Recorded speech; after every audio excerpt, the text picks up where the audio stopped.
സതീഷ് നമസ്കാരം. നമസ്കാരം ചേട്ടാ. നമസ്കാരം.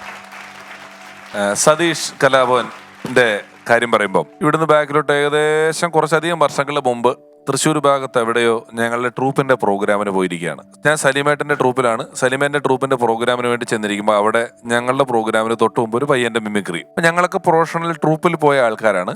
ഞങ്ങളെ ആർക്കും അറിയില്ല. ഞങ്ങൾ സ്റ്റേജിന്റെ ഫ്രണ്ടിൽ ഈ പരിപാടി കാണാൻ വേണ്ടി ഇരുന്നു. അപ്പോൾ പരിപാടി കാണാൻ വേണ്ടി വന്നിരുന്നപ്പോൾ ഈ കർട്ടൻ പൊങ്ങി ഒരു പയ്യൻ ജുബ്ബയൊക്കെ ഇട്ട് നിൽക്കുന്നു. ഈ പയ്യന്റെ പരിപാടി തുടങ്ങുമ്പോൾ ഈ പയ്യനെ അവതരിപ്പിച്ചത് എങ്ങനെയാന്ന് വെച്ച് കഴിഞ്ഞാൽ, പ്രൊഫഷണൽ മിമിക്രി കണ്ടുമടുത്ത നിങ്ങൾക്ക് മുന്നിലേക്ക് ഈ എളിയ കലാകാരൻ അവതരിപ്പിക്കുന്ന ഒരു മിമിക്രി എന്ന് പറഞ്ഞു. ഞങ്ങളവിടെ പ്രൊഫഷണൽ മിമിക്രിക്ക് പോയിരിക്കുന്നവരാണ്.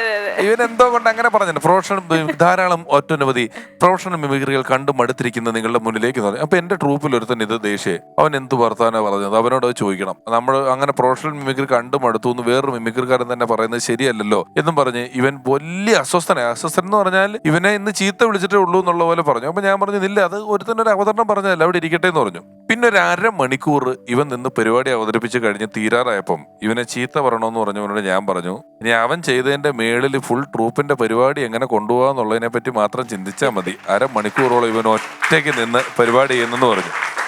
അവിടെ നിന്ന് കുറെ വർഷങ്ങൾ കഴിഞ്ഞ് 15 മിനിറ്റ് കൊണ്ട് 202 പേരുടെ ശബ്ദം സതീഷ് അനുകരിച്ച് റെക്കോർഡിട്ട സമയത്തും ജയറാമേട്ടനും സുരാജ് വെഞ്ഞാറമൂടും ഞാനുമാണ് സതീഷിനോടൊപ്പം അന്ന് സ്റ്റേജിലുണ്ടായിരുന്നത്.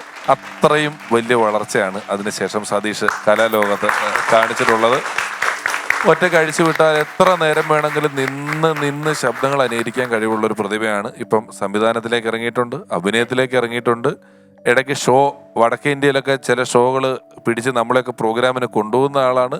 അങ്ങനെ ഒരു ബഹുമുഖ പ്രതിഭയായിട്ടുള്ള കലാകാരനാണ് സതീഷ്.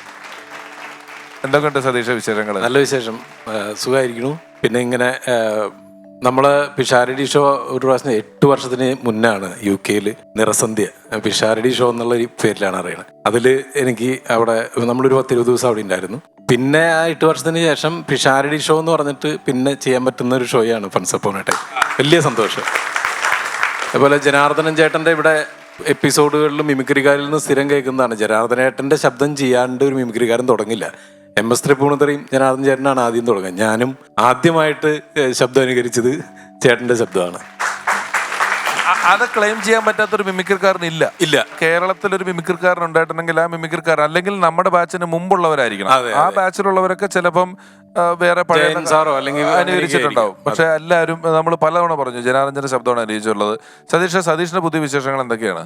പുതിയ വിശേഷം, ഞാൻ ഒരു ഷോർട്ട് ഫിലിം ചെയ്തായിരുന്നല്ലോ, ഞാൻ തന്നെ സംവിധാനം ചെയ്ത് എഴുതി അഭിനയിച്ചു. ഞാൻ സെലിബ്രിറ്റി എന്ന് പറഞ്ഞു. കോവിഡ് കാലത്ത് വെറുതെ ഇങ്ങനെ ഇരുന്നപ്പോൾ എന്തെങ്കിലും ചെയ്യണ്ടേ, നമ്മളിങ്ങനെ മടിയനായി പോകുന്നു എന്ന് കണ്ടപ്പോൾ എഴുതി തുടങ്ങിയതാണ്. അതപ്പോൾ യാദൃശ്യമായി സംവിധാനം ചെയ്യേണ്ടി വന്നു. സുനിൽ സുഗത സാറും ഞാനും കൂടിയാണ് അത് ചെയ്തത്. അദ്ദേഹത്തിനൊപ്പം ഞാൻ ചെയ്ത്.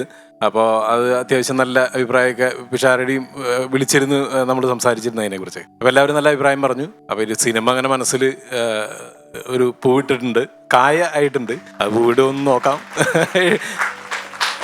കായ വീണ് അടുത്ത വൃക്ഷമായി വളരെ സതീഷ് അതിനുള്ള സർവ്വ കഴിവുള്ള ആളല്ലേ. ജനാർദ്ദന നമുക്ക് അത്ഭുതം തോന്നുന്ന പ്രകടനമാണ്. കാരണം 200-202 ആളുകളുടെ സ്ക്രീനിൽ അവരുടെ പടം വന്നുകൊണ്ടേയിരിക്കും.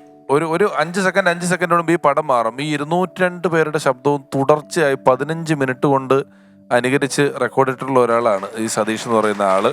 ഇപ്പോൾ ഒരു 1-2 സിനിമ ചെയ്തു. പ്രദീപ് പൂവൻകോഴി എന്ന് പറഞ്ഞ റോഷൻ സാറിന്റെ, അതിലും കണ്ടിട്ട് എന്നോട് പറഞ്ഞ 1-2 പേരിൽ ഒരാളാണ് വിഷു. അപ്പൊ എല്ലാ കാര്യങ്ങൾക്കും ഇങ്ങനെ ഷോയെ ആകുമ്പോൾ പിഷാരടിനെ കുറിച്ച് കൂടുതൽ പറയാം. അതുകൊണ്ടാണ്.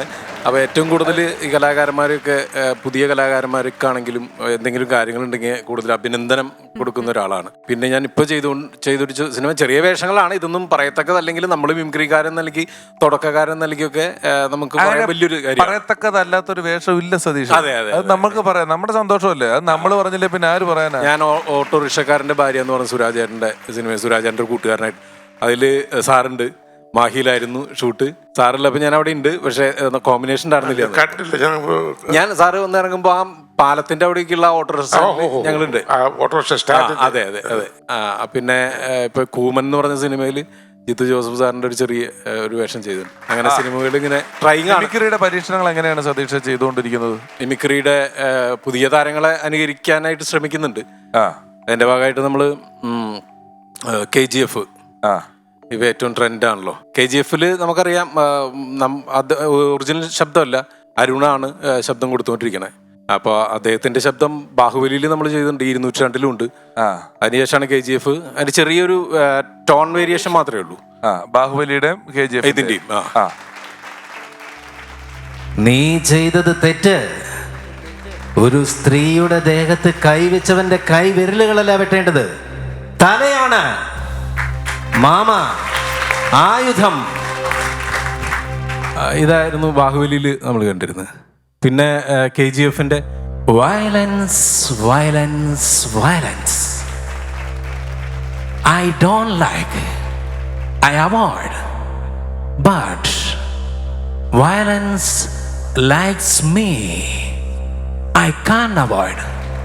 സ്വാർത്ഥതയ്ക്ക് പുറകെ ഓടിക്കൊണ്ടിരിക്കുകയാണ് ഈ ലോകം. നമ്മൾ ആർക്ക് വേണ്ടിയും കാത്തു നിൽക്കുന്നില്ല, നമ്മൾ വേണം തടഞ്ഞു നിർത്താൻ. അപ്പൊ ഞാൻ ഇതിനിടയിൽ എന്റെ ഒരു ഗവേഷണത്തെ കണ്ടെത്തിയൊരു കാര്യം പറയാം. ഈ റോക്കി ബായ് ഉണ്ടല്ലോ, റോക്കി ബായ് ഇപ്പം പൃഥ്വിരാജും ലിസ്റ്റിനും കൂടെ ആണ് ഇവിടെ വിതരണത്തിന് എടുത്തിട്ടുള്ളത്. എനിക്ക് ഈ റോക്കി ബായിയുടെ ഒരു മോഡുലേഷൻ കേൾക്കുമ്പോൾ ഇടയ്ക്ക് നമ്മുടെ സുകുമാരേട്ടന്റെ ശബ്ദം ഈണമായിട്ട് തോന്നും. ആ ചെറിയ സാധനമുണ്ട്, വയലൻസ് വയലൻസ് വയലൻസ്, അയ്യോ പാവം, ഐ ഡോണ്ട് ലൈക്ക്. ഞാനും രവിയും രവികുമാറും എല്ലാം ഒന്നിച്ചായിരുന്നു കോളേജിൽ, ബട്ട് വയലൻസ് ലൈക്സ് മീ. ഈ സാധനത്തിന്, ഈ ഒരു ട്യൂണിങ്ങിന് ചെറിയൊരു സുകുമാരന്റെ ശബ്ദമുണ്ട്. ആ ട്യൂണിങ്ങിന് ഈ അരുണിന്റെ ശബ്ദം ഏകദേശം ഷെമ്മി സാറിനെ നമ്മളൊക്കെ ആദ്യം ചെയ്യുമ്പോ, നീലാണ്ടാ ഇത് ഞാനാടാ, ഇതിന് ചെറുതായിട്ടൊന്നും മാറ്റിയ ഈ പ്രപഞ്ചത്തിൽ ഇത്രയും ചെറിയൊരു വ്യത്യാസമേ ഉള്ളൂ. വേറെ ഏതൊക്കെയാണ് ഒന്ന് രണ്ട് പിന്നെ കഴിക്കാനുള്ളത്? ഇന്ദ്രൻ സേട്ടന്റെ പുതിയ വോയിസ്. ഈ കഥയ്ക്ക് ഇങ്ങനെ ഒരു കുഴപ്പമുണ്ട്, ആരും പറഞ്ഞാൽ വിശ്വസിക്കത്തില്ലടാ. സൗഹൃദങ്ങൾ എപ്പോഴും മനസ്സിൽ കാത്തു സൂക്ഷിക്കാനുള്ളതല്ലേ, ആരെയും വേദനിപ്പിക്കാനുള്ളതാവണ്ട. എങ്ങനെയുണ്ടടാ മോനെ എൻ്റെ കഥ? നിനക്കിഷ്ടാവില്ലെന്നറിയാം, എന്നിരുന്നാലും അതിൽ വാട്സപ്പ് ഉണ്ടോ? ഉണ്ടെങ്കിൽ എനിക്ക് കൂടി പറഞ്ഞു നാടാ. ഇങ്ങനെ പരീക്ഷണങ്ങൾ നടക്കുന്ന കുറച്ച് നടന്മാർ ഇതൊക്കെയാണ്. പഴയ കൊട്ട പൊട്ടിച്ചാലോ? പഴയ കോട്ട പൊട്ടിച്ചാൽ നമുക്ക് അങ്ങനെ ചെയ്തു പോവാം. ഏതാ ഒന്ന് രണ്ടെണ്ണം? ഏതാ അന്ന് നമ്മൾ ചെയ്താണെങ്കിലും അല്ലെങ്കിൽ ഇവിടെ ഇരിക്കുന്നവരാണെങ്കിലും എൻ്റെ പ്രോഗ്രാം കണ്ടവരോ കാണാത്തവരായിട്ട് ആരെങ്കിലും ഉണ്ടെങ്കിൽ പറഞ്ഞാൽ നമുക്കത് നല്ല രസം. എന്ത് പറഞ്ഞാലും ചെയ്യും കേട്ടോ, ആരെ പറഞ്ഞാലും ചെയ്യും. അങ്ങനെ ഒരു ഗുണമുണ്ട്.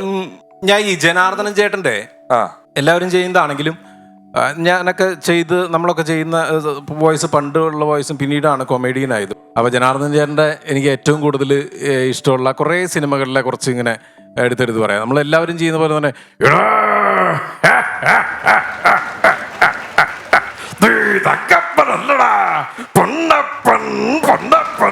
സത്യാവേ അറിഞ്ഞില്ലേ എല്ലാം പറഞ്ഞ് കോംപ്ലിമെന്റ് ആയത്. ആർക്കാ നന്നായിട്ട് ഷൂ പോളിഷ് ചെയ്യാൻ അറിയാ?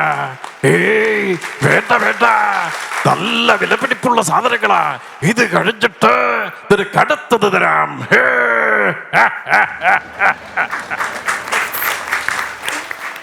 ചേട്ടാ, യുവതാരനിരയിലെ ആരെയൊക്കെ ചെയ്യും? യുവതാരനിരയിൽ നമുക്ക് പൃഥ്വിരാജിന്റെ ശബ്ദം ചെയ്യാം. കർണൻ, നെപ്പോളിയൻ, ഭഗത് സിംഗ്, ഈ 3 പേരുമാണ് എന്റെ ഹീറോസ്. ഈ 3 പേരും പൊരുതി തോറ്റവരാണ്. You see the and don't you. അതുകൊണ്ട് പൊരുതി തോറ്റങ്ങ് പോട്ടെന്ന് വെക്കും ഞാൻ. പക്ഷെ കളിക്കുന്ന എപ്പോഴും ജയിക്കാൻ വേണ്ടി മാത്രമായിരിക്കും. I always play to win. What you say? അദ്ദേഹത്തിന്റെ തന്നെ ചേട്ടനെയും നമുക്ക് ഇന്ദ്രിയത്ത്. എന്താണ് നിന്റെ പേര്? വട്ടപ്പേര് പറടാ. മീശ മാധവൻ. കേൾക്കാൻ നല്ല സ്റ്റൈലൊക്കെ ഉണ്ട്. നാളെ നമ്മൾ തമ്മിൽ കാണുമ്പോൾ നിന്റെ ഈ മുഖത്ത് മീശ ഉണ്ടാവാൻ പാടില്ല. വടിച്ചേച്ച് വന്നേക്കണം. 10-20 വർഷമായില്ലേ നമ്പൂരിച്ച് സർവീസിൽ കയറിയിട്ട്. എന്നിട്ട് എങ്ങനെയാണോ ഒരു പ്രത്യേക ക്വസ്റ്റ്യൻ ചെയ്യുന്നത്? ഇങ്ങ് മാറുന്നില്ല. ഇനി എന്താ ചെയ്യേണ്ടതെന്ന് എനിക്ക് നന്നായിട്ട് അറിയാം.